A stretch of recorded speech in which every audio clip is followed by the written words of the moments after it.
All right, so this problem again is solving quadratic equations. We're going to use factoring. But we noticed that it doesn't say equals 0. So if I want to get it to say equals 0, I have to move everything to one side. But how do I move it across the equal sign? You do the opposite. Don't subtract, do the opposite. Okay, so if it's a negative, you're going to use a positive. So which one of those on the right would I have to use a positive for? Exactly, so I'm going to add 2x squared. Now, what type of term is this one? The a term, which is your x squared term, right? So where is it going to go on the other side? Underneath that, not just x, but underneath the x squared term. So we got positive 2x squared under this one. Okay, that one cancels out. Now, I want you to move all of them at the exact same time. Okay, because all you have to do is use the opposite sign. What type of x, what sign is with this one right here? Positive. So you're going to use a negative. Which one on the other side would a plain x go with? The negative 3x. Very good. So I'm going to put minus x here. These cancel. Okay, and the last term to move is the 3. Subtract 3. It goes under the 7. Cancel them out. Okay, and now I can do what? Now you can combine like terms. So I need you to understand combining like terms only is when they're on the same side. Okay, so if we move, you use opposite. Now we're going to combine. Okay, what's the number right here? What type of 1? Negative 1 plus what? Plus 2 will give me 1x squared. Some of you could just leave it as x squared. That's fine. Okay, then I've got a negative 3x and a negative x, which leaves me with negative 4x. Good.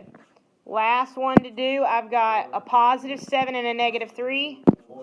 Positive 4, and it equals 0 because all that stuff canceled. Okay? Now you would keep factoring by trinomials. Okay? So A is 1, B is negative 4, C. Okay, what's A times C up top? What is the B value? Okay, what do I take factors of? 4. Okay, you got 1 and 4 or 2 and 2. I'm trying to get what combination? A negative 4. Okay, well, which ones will give me a 4 if I put them together? 2 and 2. So I definitely want to use this combination. Do you have to add them or subtract them? You have to add to get a 4. 2 and 2 added will give me the 4. So if I add, that means the signs have to be the same. Okay, so I got 2 here and 2 here. Now you want them to be a negative 4. So both signs have to be negative. So I got a negative 2 and another negative 2. Okay, first set of parentheses is what?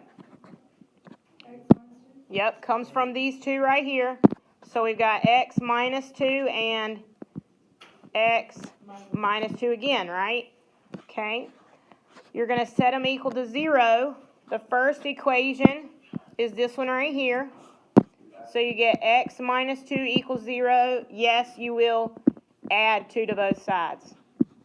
We get x equals positive 2 because 0 plus 2 would give me 2. That's one of the answers.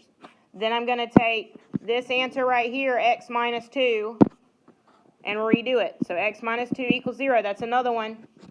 Okay, we add 2 again. What do you notice? They're the same. Okay, so when you look at the graph, they overlap. They're right on top of each other. So you have 2 points right here. So the graph doesn't actually cross. It just touches and goes right back up. So that's what the graph would look like for this problem right here. If you put it in y equals. Okay, that's what your graph would look like. Okay, all right. Any questions on that one?